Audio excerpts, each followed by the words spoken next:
So let me start that presentation. Fine. Okay. So once again, good afternoon to all. This is what I will be talking about gait and motion analysis in a rehabilitation engineering. Okay. So this is what the major purpose of our development. As one of my research area is assistive devices. So when you are developing assistive devices and when you are testing with the patients, and we need to most of the time we are depending on what you can say qualitative assessment, and we ask this patient and we will be giving us standard questionnaires and we will get their feedback, and based on that only we will say how the device is, how far their performance is getting improved and all like that. However, most of the time, though we will be get that is the easiest way and without much cost, but that will not be a a good standard, you can say, in the sense. Suppose if you have a different options in front of you, okay, so maybe you can talk about that this knee joint. Okay, fine. Okay, if we talk about this particular knee joint, then there are so many options are there.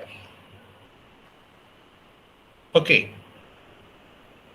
so many options are there, maybe myoelectric or maybe hydraulic devices. There are so many options are there, and among that which one is the best suitable for that particular person or particular patient, that you can able to quantify, because that cost difference is very huge. Okay, if you go for a passive device, it could cost about within 1 lakh, and if you go for a hydraulic system, maybe about 7-8 lakh, and if you myoelectric, it will be still around 15-20 lakh. Or that is depending on the range of motion or flex, different options what you are getting. It is bit expensive in nature. So when it is so expensive, it is nothing wrong to test it in that gate lab to accustom with that which one is the best suitable for that particular patient, and you can go for a purchasing on that. Okay, and this is what you can say. We have established our gate lab, and where we did our full body analysis. From that we can able to see how the different joint motions are, different muscle activity, everything we can able to measure. And this is with the GWalk, we can able to see how the walking pattern of a particular person, how the when the person is walking, how the pelvic movement is moving up and down, and how it is rotating and all like that. Okay, and this one this is a foot pressure one, so we can able to get when a person is walking, so whether he has a osteoarthritis, whether he has a diabetic foot or a flat foot or hollow foot, everything, all foot related issue and all we can able to measure. And this is what with a device, with our own device only. Okay, so when he is using the device and how he is a walking pattern and gait motion also, if it is how it is doing at par with a sound like people, that we can able to see. Okay, with that, so I will go into that, and before go, I will just tell about a few words, few keywords where which will be used in those gate lab activities. First is the sagittal plane. So it will be something like what you can say. I'm being from mechanical background, so we will see everything from mechanical aspect. Okay, that we will see that front view, side view, top view, and all like a front view elevation, side view, bottom view, and all like that. The same way we will be seeing in a medical aspect also. That is called sagittal plane. In the sagittal plane, we will see that flexion extension movement of the hip or ankle, hip or knee. Then in a transverse plane, it will separate that. In a sagittal plane, it separates the body in a two different half, left and right. Okay, you will be seeing from this direction. Okay, so you can see when the leg is moving, this is what flexion extension, and this is a transverse plane, it will be top and this will be the bottom. So from there, if you are seeing, you can see that a knee, hip joint or knee joint, how it is rotating. And another one is a frontal plane. It is just a back and forth. It is this side is anterior, this back side is a posterior.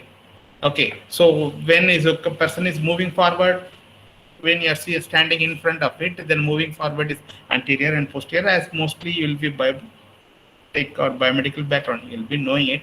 Okay, so here will be additional parameters we'll be talking in that lab is gate lab is center of mass, center of pressure, and the ground action force. Okay, so this is center of mass is when a body is the point. This is the point at which the what you can say the mass of the body is getting distributed all over that, all over the sides, and this is what the center of pressure, how it will be moving from the heel strike to toe. Okay, and when he is moving from starting with the heel strike, and when a person is slowly moving forward, then it will come to the midfoot, then metatarsal, then it is a greater toe. Okay, it will be near about a greater toe only, it will be moving. So this is what the center of pressure, and when center of pressure is acting at the same place, you will be finding it what you can say, where that ground reaction force is coming at the heel strike. And initially it will be anterior to the knee joint, then after that it will be posterior to that knee joint when a person is walking from starting with the heel strike to toe off, how that GRF is moving from anterior to the posterior of that knee joint and all. And this is apart from that, this is at as I said, it is a flexion. When you are seeing that movement from sagittal plane or that frontal plane, based on that you will be getting a different names. Okay, so this what that flexion extension, this is from sagittal plane. If you see, this is a flexion extension. Okay, and if you see from frontal plane, it is a lateral and flexion, and it is from top view or that in a top view you can see that how it is getting rotated. Okay, and this is the same thing in case of other different joints. And when you talk about that foot, it will be having a just towards the body is a dorsiflexion, and away from the body is a plantar flexion. So when people are having a somewhat a foot drop and all like that, they will not have any control on that plantar flexion. Dorsiflexion is might be possible, but a plantar flexion they don't have any control, just they'll be dropping their foot. Okay, and in addition, in most of the cases, you will also find that the pronation and the supination of the foot, that we can able to see from our foot pressure. And this also, even a few of our students, they had a problem, and just by changing their walking pattern, we could able to treat. Because in our group, we have one physiotherapist, one prosthetist. Okay, so with that, we could able to correct by ourselves also. Okay, and this is what the gait cycle. Gait cycle is nothing but it is a human locomotion, or gait is a translatory progression of the body as a whole, starting with heel strike. This is what I said. This is a heel strike at that particular point when that uh, the ground reaction force will be anterior, and after that it will be posterior to that. That's what you can able to see. Then at some point of time you will have a both leg support. This at 10% you will be having about initial phase at the during heel strike. One is a heel strike, another is a toe off. Okay, and another one also, when one leg is moving from left to right or right to left, that one is single phase support will be there. Okay, in general, when I talk about that gait, generally it is getting divided into two different phases. One is a stance phase, another one is a swing phase. Stance phase means when a leg is starting from heel strike to toe off, that takes about 60% of the gait cycle, and the remaining 40% that will be the swing phase of that another. Okay, and where we can in a single phase where we'll have a starting with the heel strike, flat foot, mid stance, heel off, and toe off. All those five segment will be there in case of stance phase, and in case of swing phase, acceleration, mid swing, and deceleration. All those things are possible in case of a swing phase. So once you are doing a gait analysis, what are the things we will be doing it? So where you will be getting a lot of data, and if you start to analyze the data, you can interpret, you can extract so many informations, starting with a PD or maybe osteoarthritis or whatever that musculoskeletal problems generally being talked about. All the information can be quantitatively, we can measure it in the gait lab. Okay, even not only that, even musculoskeletal and muscle activity. Like suppose if a person is having some kind of some stroke and okay, so which part of the muscle it is getting strained or contracted more, that also we can able to see that. Okay, so it is a established tool for a quantitative assessment of the gait disturbance, and we can give a functional diagnosis, And based on that, you can think about that rehabilitation service healthcare provider. They can think about the treatment plan. And once you give the treatment, then you can see that how the body is responding to that, whether it is a muscle or a joint. Even if you talk about that nowadays, that knee replacement is a very common. Okay, those are about 45, 50 years old. Okay, based on a different reasons. Due to different reasons, they are undergoing for a knee joint replacement. And after knee replacement, how far they are progressing. Generally, they will be going for physiotherapy treatment, and they will lift their, after giving all that flexing the muscles, they will be lifting their foot. Okay, if it is going beyond certain limit, that once the pain is started, they will be holding that. Okay, so like that, how well, what you can say, progress of the rehabilitation, that also we can able to see. Okay, then if you are seeing about, and the purpose that understanding the gait characteristics of a particular disorder. Means, suppose if you are talking about a Parkinson disease, where it is something about a balancing of the body comes into picture. Okay, you simply ask them to stand on the first plate, or even if even normal person also, you just stand in a place. Okay, in ideal condition, then what will happen after certain period of time? The body started to swing. Okay, the center of pressure will be swaying little left and right. Okay, and maybe if you draw a circle in a place where you are standing, then if it is a healthy people, then it will be that radius of those COP will be very small. Okay, at the same time, if they are having a PD and all like that, the body started to swing left to right at a greater angle. Okay, if you talk the standing position is straight, then left side may be 10 degree and right side may be 10 degree. He will be swinging like that. Okay, so maybe if you are visiting temple, the people used to move like that now, body left and right. Like that only, the person who is having what you can say, dynamic balance or PD, then Parkinson disease. Okay, PD means, okay, then we can able to see how he is behaving, how, what is the balance and all like that. Movement diagnosis and the treatment selection. Generally, they are, if you are visiting some orthopedic surgeons or some other healthcare professionals, their treatment is mainly based on their treatment protocol, are mainly based on their expertise and experience. That is what generally we generally not prefer to go for that junior most people. Okay. However, here once you use it, this data can be given to any doctor, and the interpretation by the doctors will be remaining the same. So we can make use of that younger people also. And we can see that what kind of devices required. Suppose if you are identifying certain problems, say foot drop problem, you are finding it, or osteoarthritis, you can able to diagnose those problems very easily, and that also at the early stage. Okay, if you could, any disease, if it is identified at early stage, the treatment will be so simple. And if you are identifying a very at a later stage, then a treatment protocol will be severe, and it may not work also.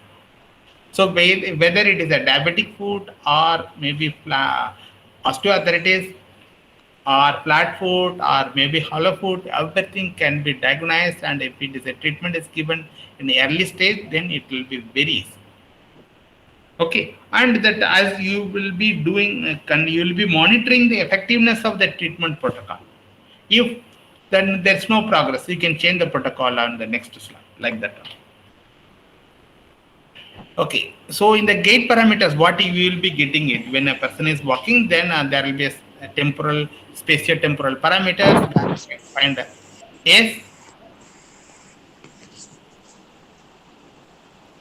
We can find that walking speed, cadence, and step length, and we can find that joint kinematic, how that angle of hip joint, knee joint, and all, and how much amount of force, ground reaction force is coming, or how much when you are lifting your body, or when you are lifting, how much force acting on the shoulder joints or wrist and elbow and all, everything you can find. And apart from that, you can also get the physiological parameters, how that energy consumption, cost, and we have electromicrofields. Okay, then that spatio-temporal parameter, what we are going to get it in, there will be two different parameters. One is a distance variable and other time variables. Okay, and you can see that stride width. You can see here in the distance variable you are getting. Hello.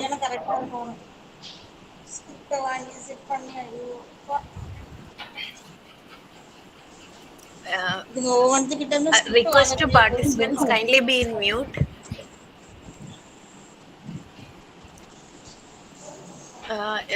Excuse me, Dr. L. Shivagami.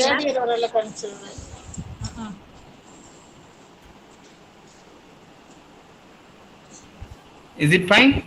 Yes, sir. Please proceed, sir.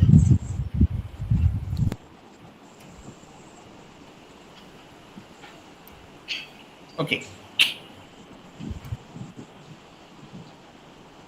This one, in case of a distance variable, this is what we can able to calculate the step length from left to when the right foot is falling, and what is the distance it will be required for the right foot and left foot. It is vice versa. Okay. So like that only you can, what is the distance between that right foot to left foot, the left foot when it is going back to that right foot once again, what is that length? That is what the stride length.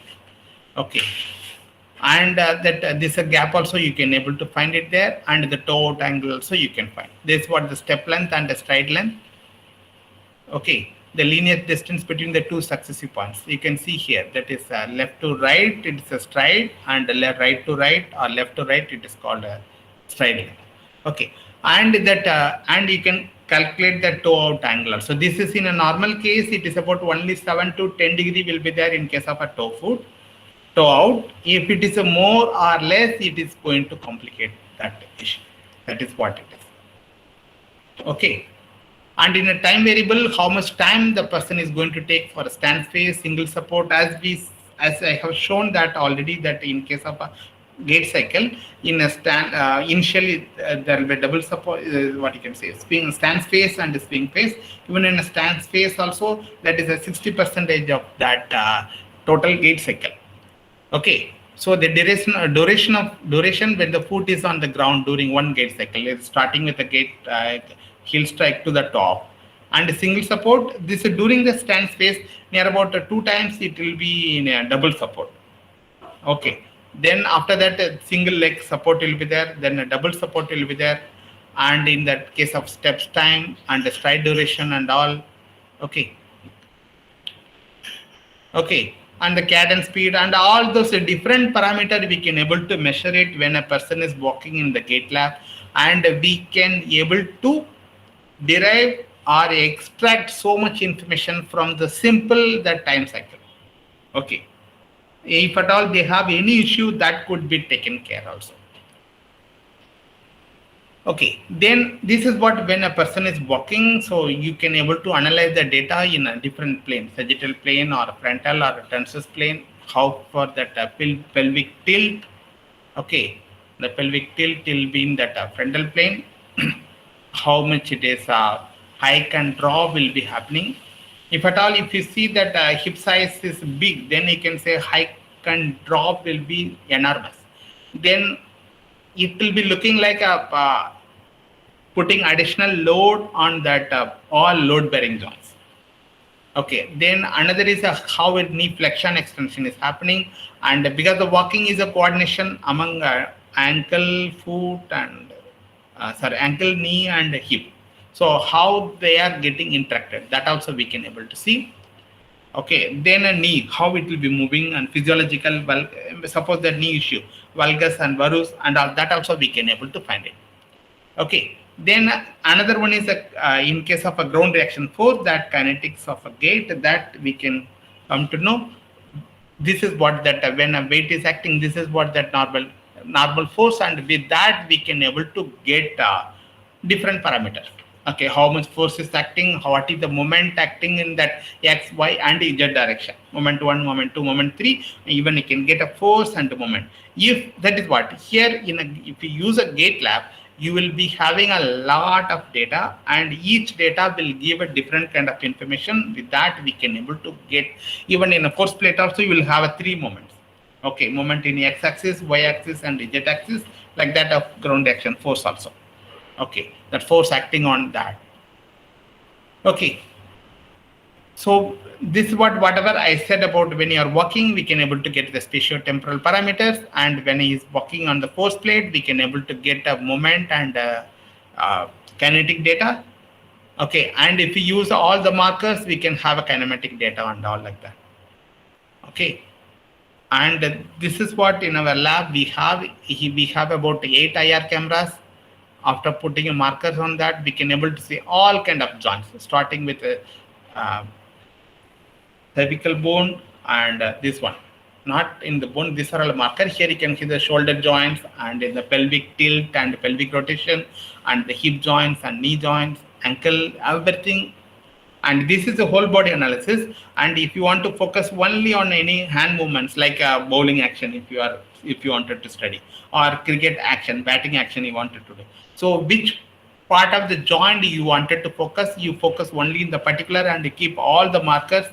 Okay, then you can keep that EMG sensor also, so that how the muscle activity and how that kinematic condition of that particular knee, particular joint, everything we can able to study. And in the foot pressure, okay, so because when you're walking the heel strike to toe off, the foot pressure comes into picture. Okay, mostly as it will be going from that heel strike and in the that midfoot and in the metatarsal and that greater toe, near about the greater toe, it will be that the center of pressure will be moving. So where there only you will be having a ground reaction force. Okay, suppose if you could be able to apart from that, this for that different joints, that is what when a joint, rest of the joint, when it is going for accident and all, they will go for a joint replacement. But in a foot case, in case of foot, there are so many joints are there. Okay, so that is what it is very difficult to replace. That is what mostly that is an issue. They will go for that artificial foot and all. Okay, and this is why this is more important in case of foot drop or what you can say, that osteoarthritic conditions or the diabetic foot or high R, all those things that are how much pressure is acting at each and every portion of that foot. That makes a lot of difference. We will see one by one. Okay, so we will be having a plantar pressure measuring unit. Okay, this is about a 2 meter length. When a person is walking and after near about a 10-meter gap, so when he is walking stabilized, we can able to see how that heel strike pressure and toe off and where that COP is moving and all. Okay.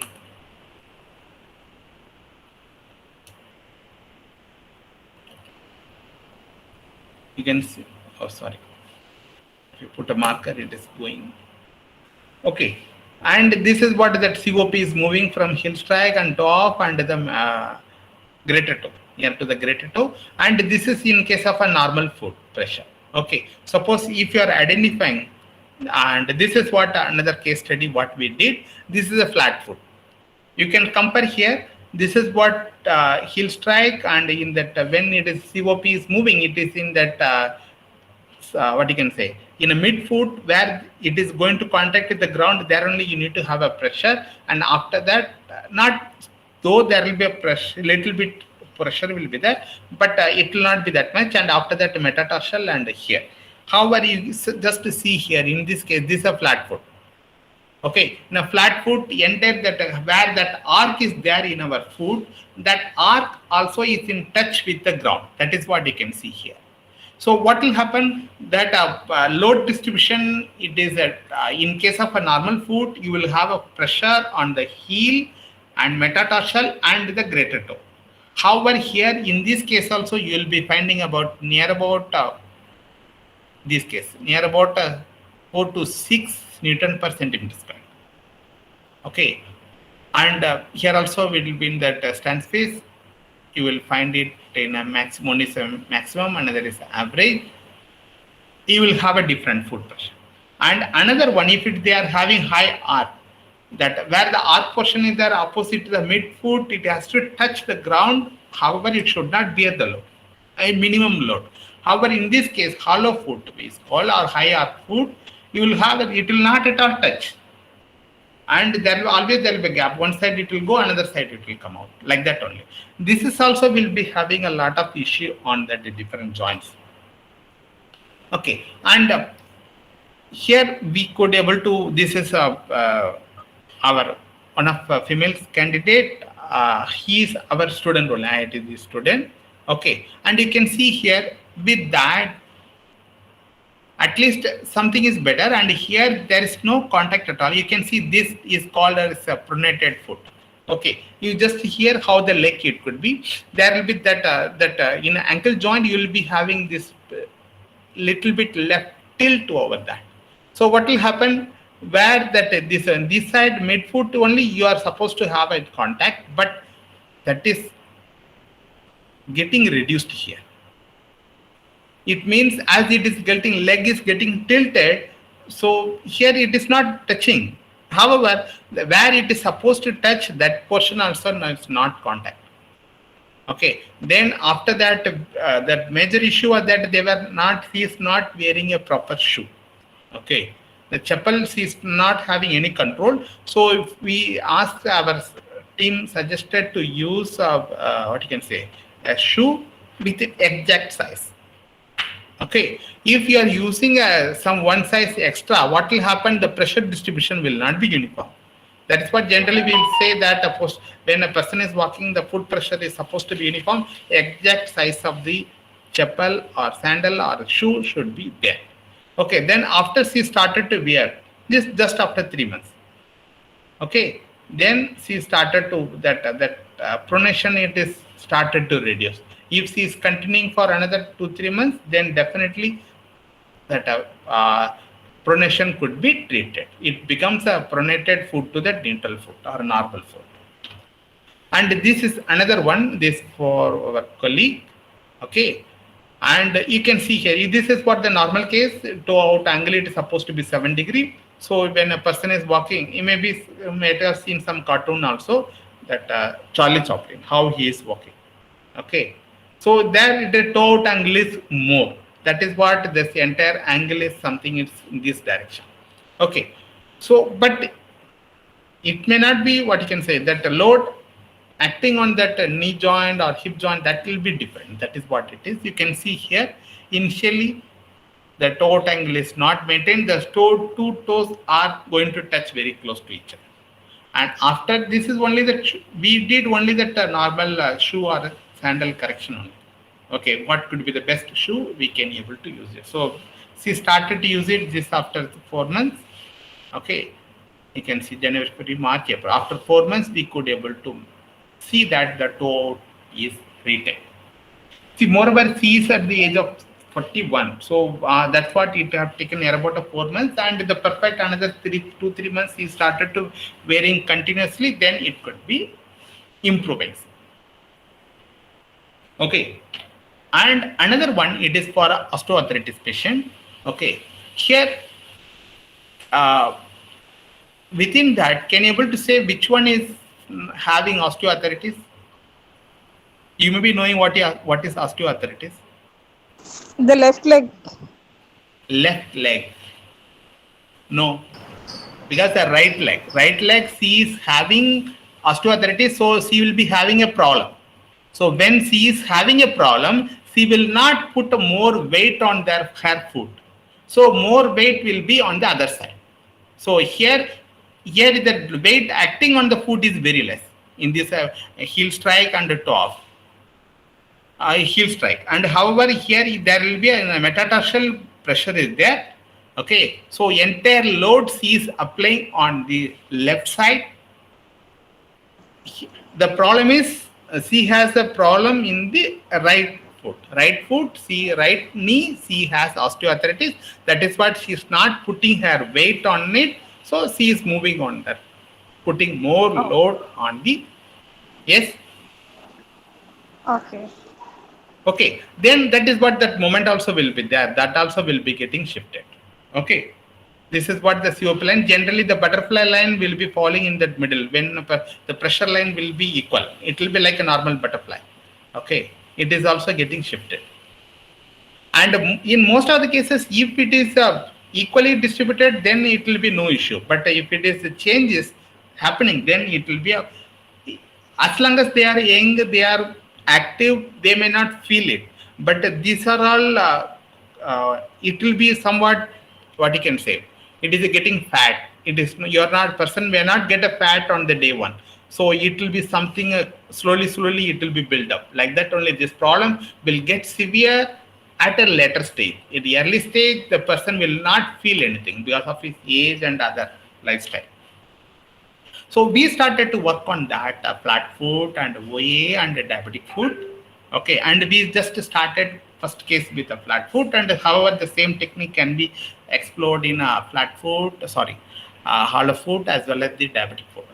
Okay, flat foot and hollow foot also we can think of it.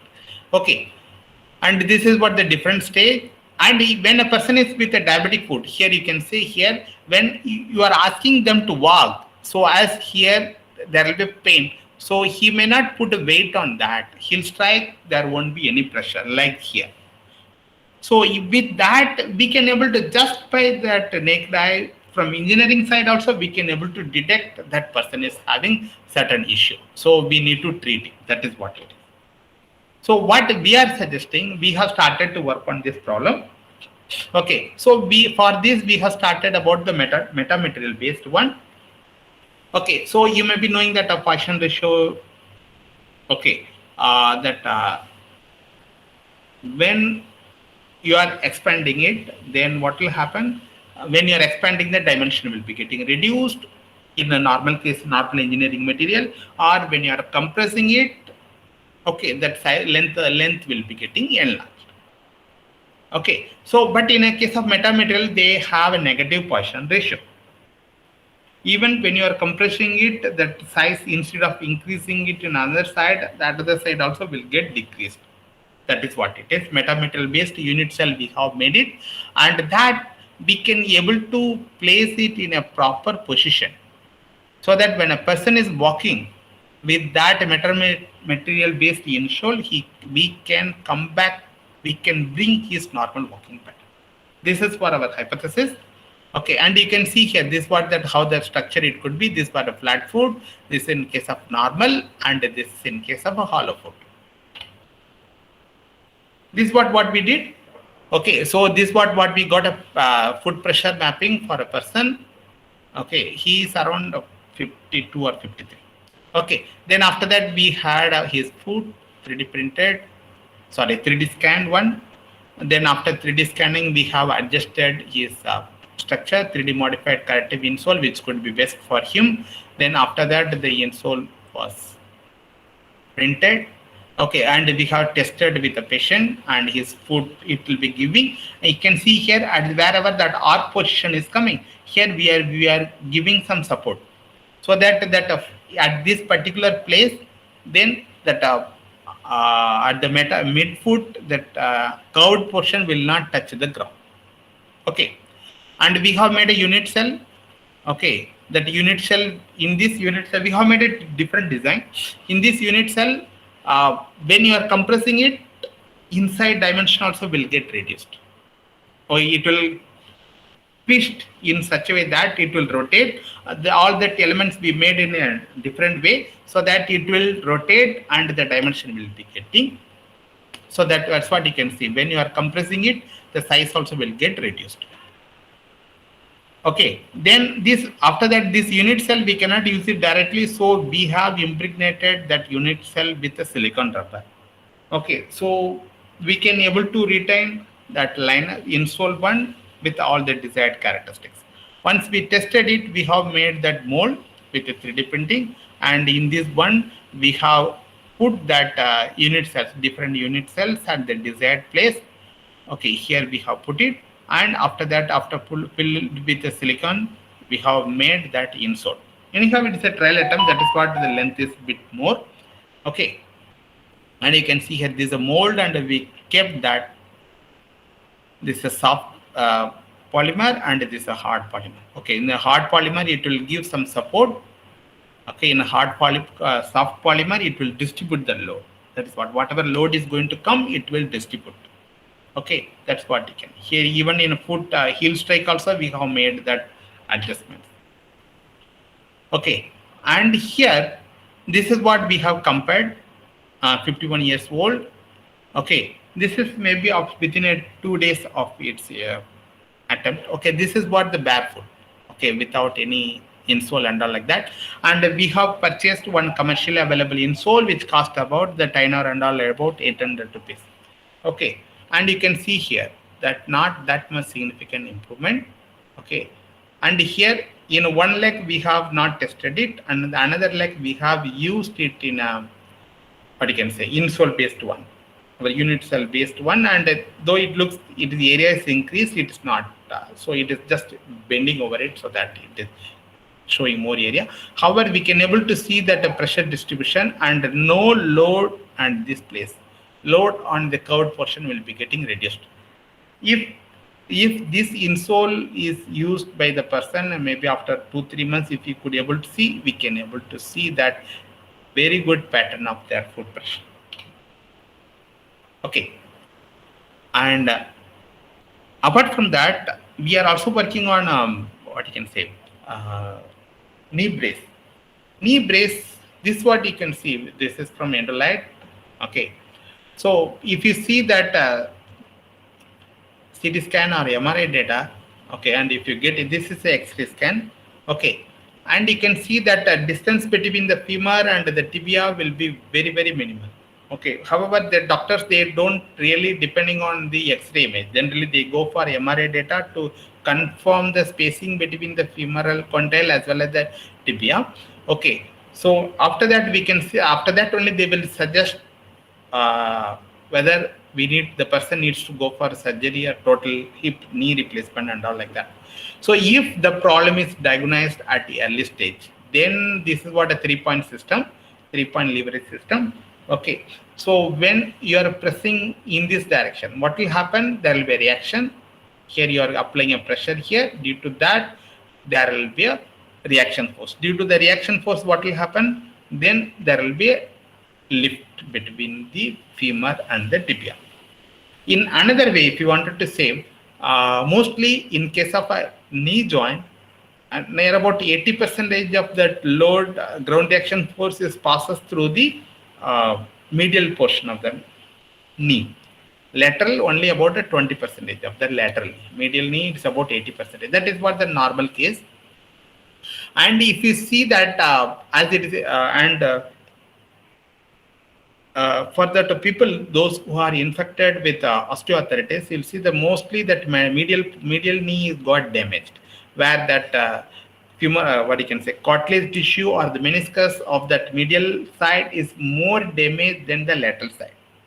So if you use this kind of assisted devices, what will happen? You will be shifting that ground reaction force from medial side to the lateral side, because the medial side got damaged significantly. You will be shifting that GRF to the lateral side, so that you may, as it is a damage is initial stage, you may allow them to go for a regeneration.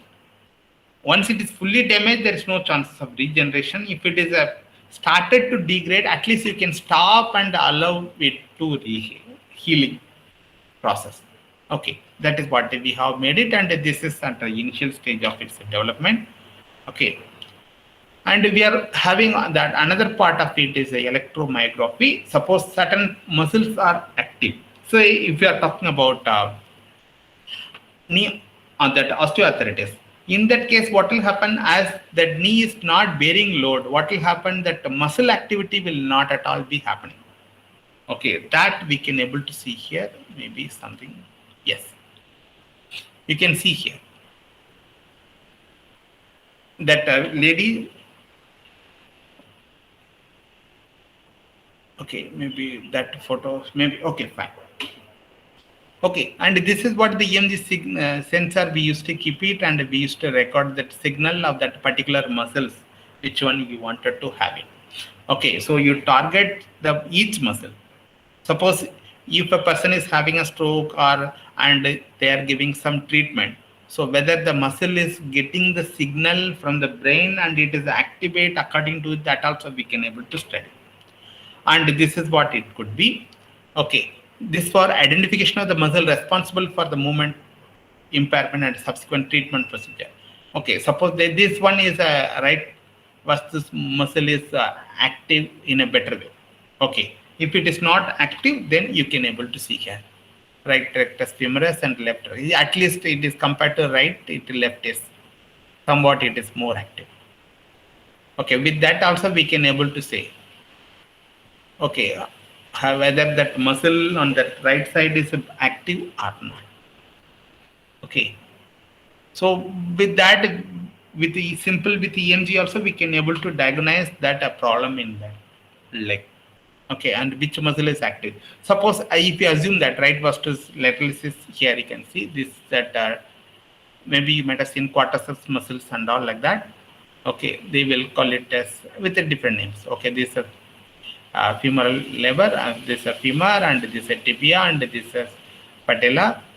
Okay, and the patella which connects that one, it is called rectus femoris. Okay, these are medical terms. That is a different story. Okay, and we don't want to go into that. However, we wanted to know which muscle is not active. So if we give some kind of electrical stimulation in the muscle, how the muscle is activated, that we can able to study from that. Here also, it is if you wanted to see any stimulator, if you want to see the particular muscle, if you wanted to give a signal, and due to the signal, suppose if you are talking about a myoelectric, say, or prosthetic devices, suppose their hand got amputated near to the shoulder. Okay, that however the nerve brings the signal up to that. After that only the signal is not transferred. Okay, because the no part of the body is left in that particular condition. So you get the signal up to that shoulder, then you make use of that signal to the actuators and ensure that hand is moving up and down or rotating it or holding it or do whatever activities you are suggesting to do. That is what. In that case, you can make use of that EMG sensor. And this is also you can explore to use the EMG sensor for like a deep brain stimulation. Okay, suppose in this case, the person body may be in a good condition. However, as the part of the body is not getting the proper signal from the brain, that part of the body is not active. So here they will try a different attempt, and this is one of the attempts. They will be putting some kind of a electrode through that skull. Okay, and this electrode is in the order of about tenths of micron, not more than that. Okay, and it reaches the desired tissue, assume that it is going.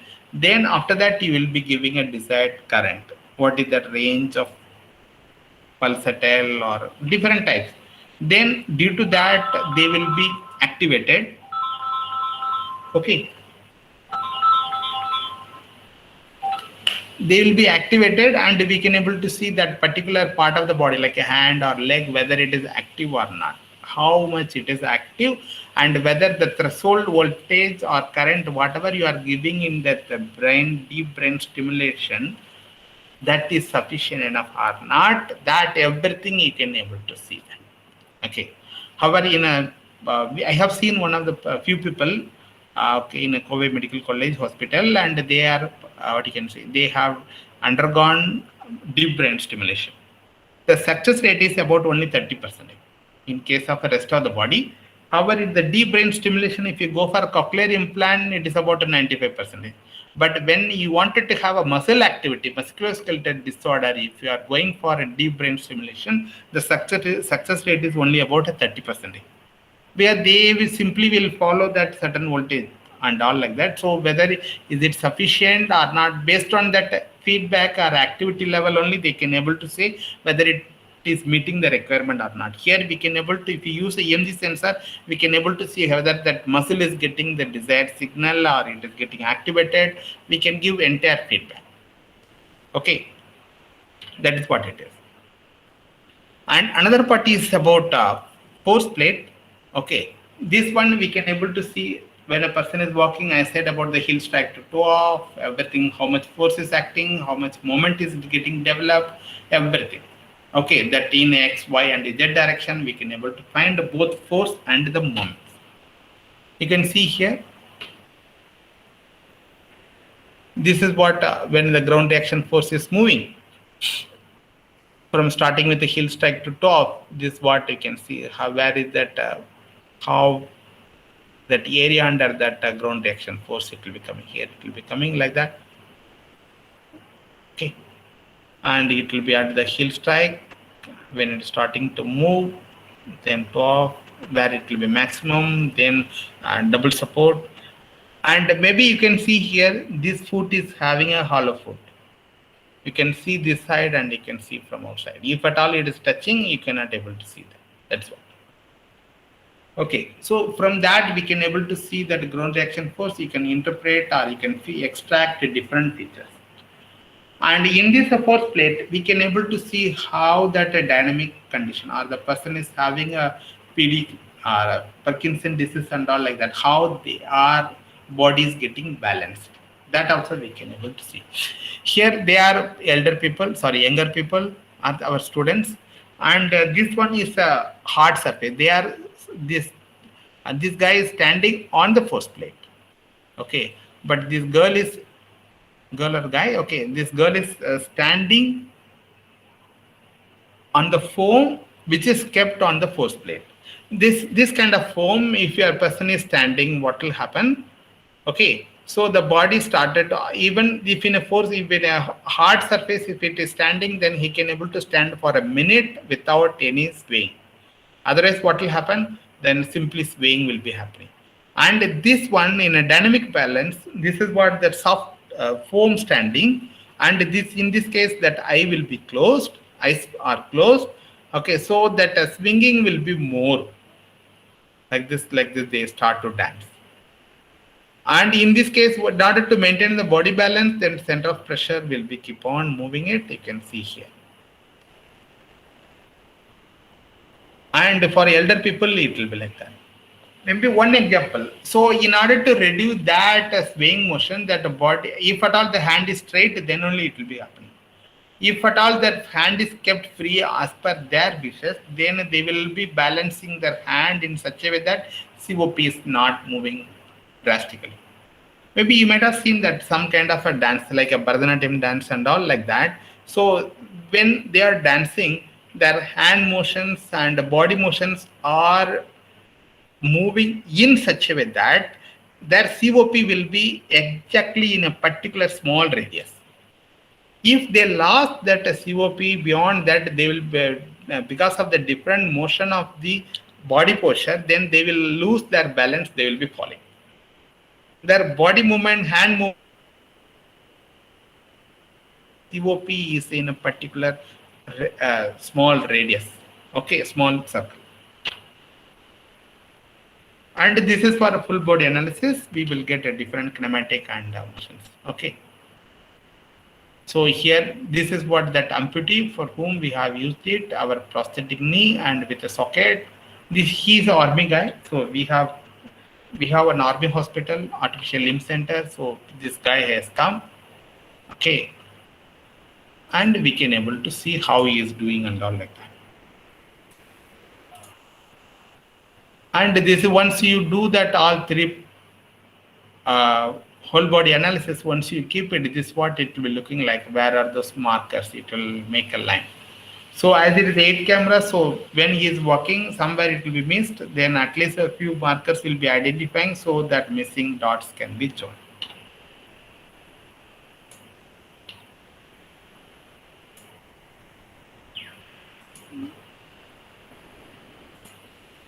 You can see here,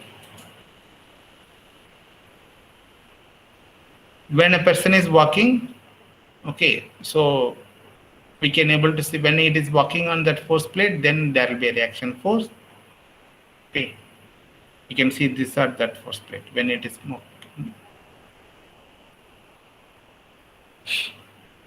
It's okay.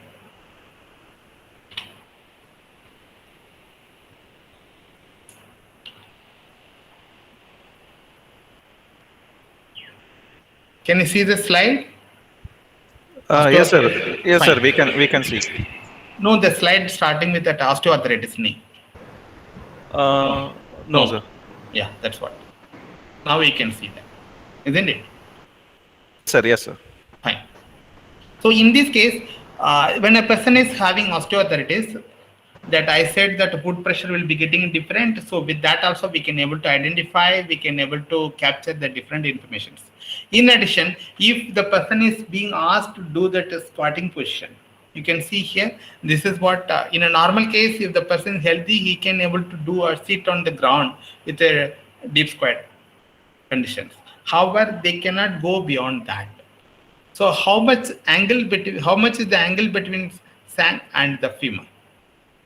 Okay, with that we can able to see what is the severity of that knee. However, we are working on it to identify or to compare with the MRI data, because the X-ray data is not meeting the requirement. Okay, as per that as per that orthopedic surgeons. So when the person is undergoing MRI data for the knee, they can able to see that condition of the uh, what you can say. Meniscus as well as the cartilage. Based on the damage, they can able to say what is grade 1, grade 2, grade 3, grade 4. Grade 4 is he has to go for only replacement. There is no other option. Okay.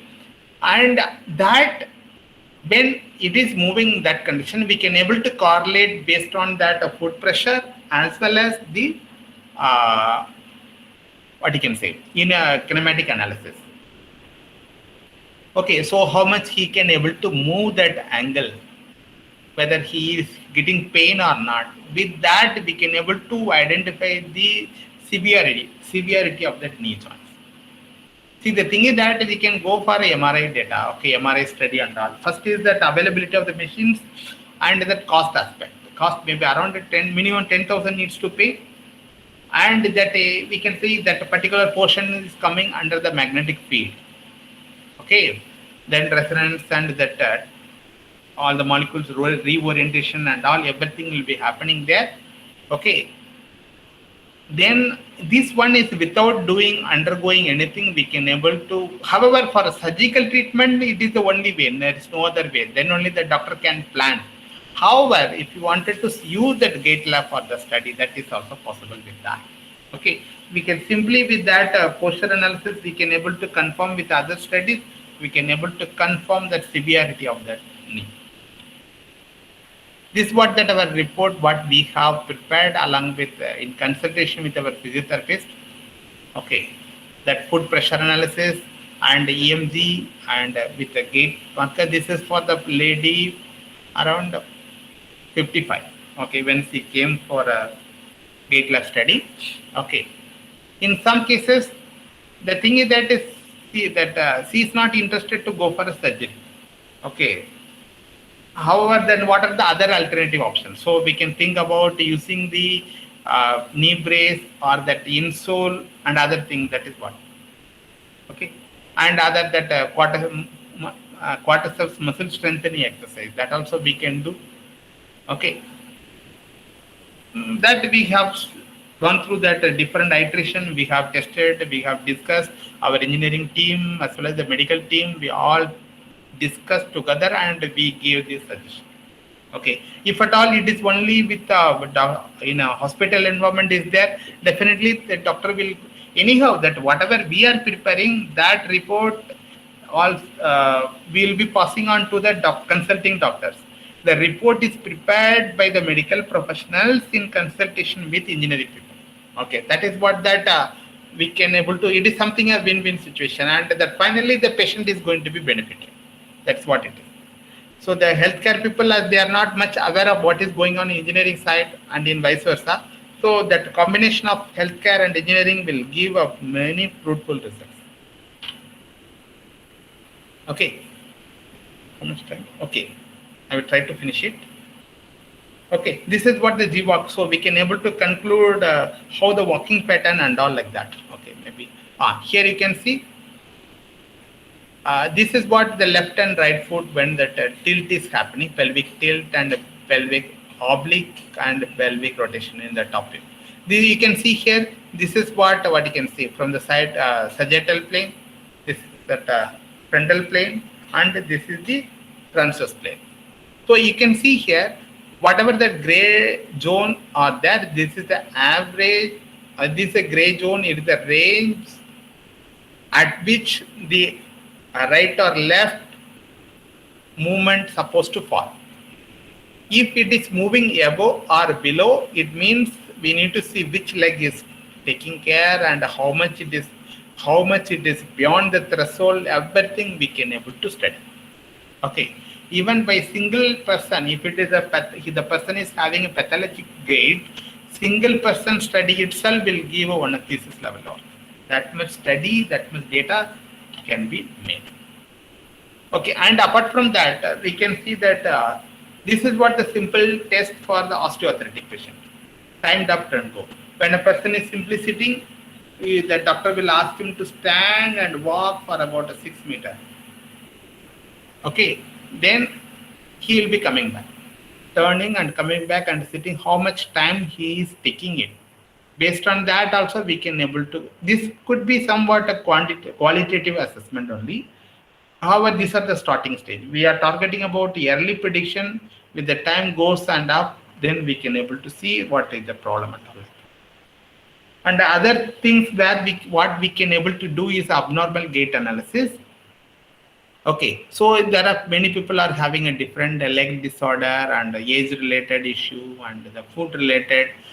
All those things we can able to develop a device and we can make use of it, testing it, we can correct it. All those things can be done with that gait. Okay, fine. And this is what that gait division, what I said, walking process, and it is totally depending on that how that. Suppose if you are designing one particular for a knock knee. Okay, so lock knee is there. Then how we are going to design the prosthetic devices, and after that how we are going to see it is here in case of a rehabilitation for assistive devices. It is not only that efficiency of the mechanical device, whatever may be the sophistication it could be. It is a success is totally depending on how it is fitted with that particular person and how that load is getting transferred from that foot that particular portion to the assisted devices, whether it is smooth enough or it is a 90 jump over that, all how the transition is happening, everything is depending on it. Based on that, we will be getting about we need to design a prosthetic device based on the optimum gait, optimum pressure distribution, stability, control, everything. Okay, so what are the other causes? They may be different device. That as I said, the device must even if you are for a prosthetic leg, if you are going for Endolite or Autobus, even if it is paid at 20 lakh device for the assisted devices. And still there's no guarantee that it is going to fit and he is going to regain his original healthy pattern. Unless otherwise it is properly trained and modified, the device is modified to match with his or her requirement. Okay, how it is fitted. Okay, what about the condition of the patient and the size? All those matters. Okay. And this is for one of our first generation knee and second generation. This is third. This is part of what we do now for the prosthetic leg, the residual stump. For the below knee amputee, we use even a 3D printed stump also. Okay, and we take that a residual stump of the particular person using a 3D scanner, and in addition, we also get that MRI data. This is MRI data for one particular person. Okay. In this case, the bone got fractured at two different places. And in this case, we are working on, this is a different patient. Okay. And in this case, we are working on, because that the issue is that the doctor said it is not possible. So that the person is having a severe problem. Okay. The issue is that problem during the surgical procedure. Okay, they at the time, so we cannot blame anyone. That at the time of surgery, when the person met an accident, he is an army man. Okay, he met an accident, and that accident in the sense that landsliding. He was trapped between the vehicle and that landsliding condition. Okay, so his bone is fractured, and that below that amputee, here it got fractured, and here it is just crushed like anything. So they amputate. Okay, amputate in such a way that they could save his life. And after that, he was referred to the prosthetic surgeon. And when a prosthetic surgeon is checking it, and where we found that this is bone is fractured at two places. So as he is army man, he was bearing all the pain, and during that time it got diffused, and it has to be fractured, and the doctor is not willing to do the surgery. That is what the issue. However, we were working on a device, that socket, in such a way that that entire load, when you are using a socket here, entire load will be transferred to the directly to the nearer to the hip joint. The rest of the residual stump will not at all bear the load. That is what we are working on it currently. And after that, that foot. This is that dynamic foot. If you see that the Jaipur foot and other foot and all like that, they are flat foot. They may not able to do like when we are walking in an uneven surface. How our foot ankle is adjusting in such a way that we are not losing our patient. That is not possible with the existing foot. So we need to have this design, dynamic ankle foot, so that we can able to walk in an uneven surface with desired balance. And this is another ankle joint. This is with a concentric pivot system. This also we are working on it. Okay. This is the total assembly. We are working on the liner as well.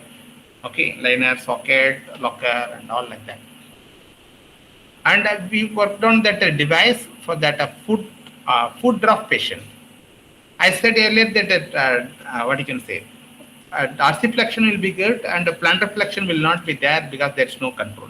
So here we have made the device, the spring controlled one. So when he is a dorsiflexion, energy will be stored, captured, and the energy will be released slowly, so that he can have a plantar flexion, smooth plantar flexion, not a foot drop. And his walking style was improved significantly. And this is another device for a paraplegic patient, and this we have just made it. And once we suppose that L3, L2, L4 is not working in the spinal, so the below their leg will not be working. So only with a person can lift his body. So this device or reciprocating orthosis, when a person is rotating his body, okay, in the transverse direction, then that movement can be transferred in the form of walking. That is what is the device. And when you are using assistive device, there will be a lot of gait deviation. That also we can able to study all those things. Okay. Not only that, for a device, these are all some of the devices we can see which are being tested in that gait lab and all. All those things can be taken care in our lab as well. Okay. And not only that, when a person is going for a hip replacement or knee replacement, that how it is progressing, that also we can able to study. This is our research group, and I would like to acknowledge all my project staff and PhD students and all that funding agencies and all. This is some of the references what I referred it for this. And with that, I would like to thank you for your kind attending that lecture. Thank you.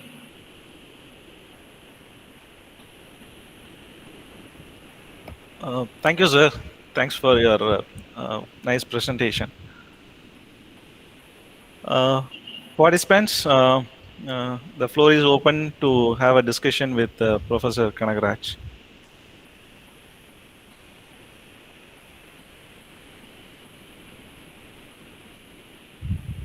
It gives a lot of opportunities to that analysis and extraction and all. And we have a collaboration with many hospitals here. So that's what we could able to do something.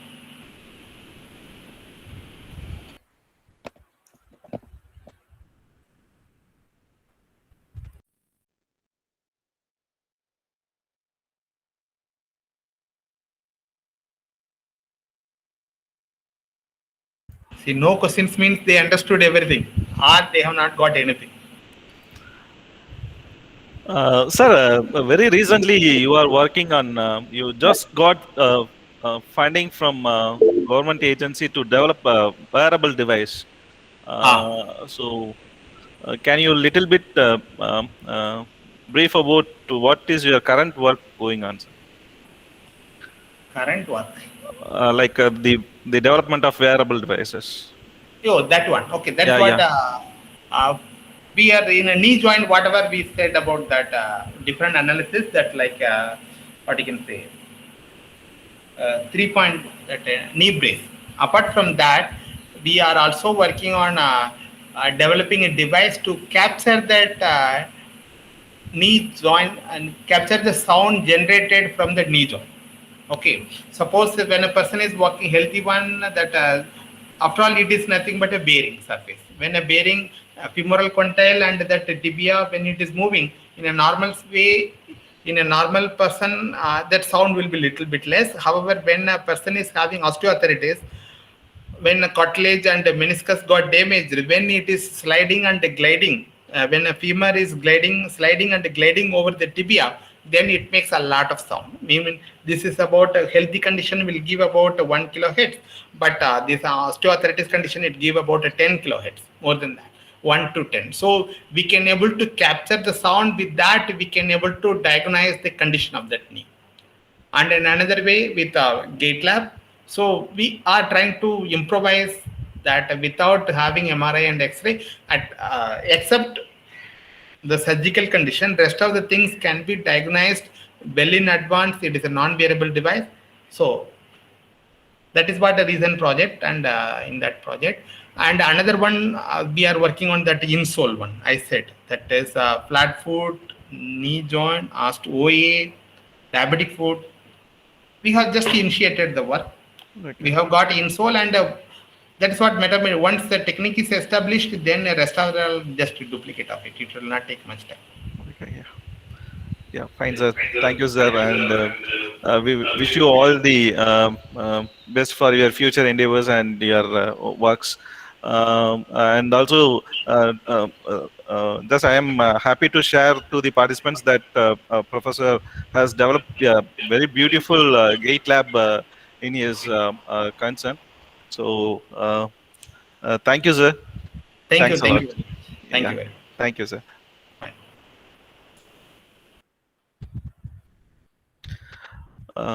Participants, the next session will start by 3 o'clock. The session will be given by Dr. Dipanjan Rai, who is the senior scientist at National Brain Research Center, Gurgaon, and he has more than 16,000 citations.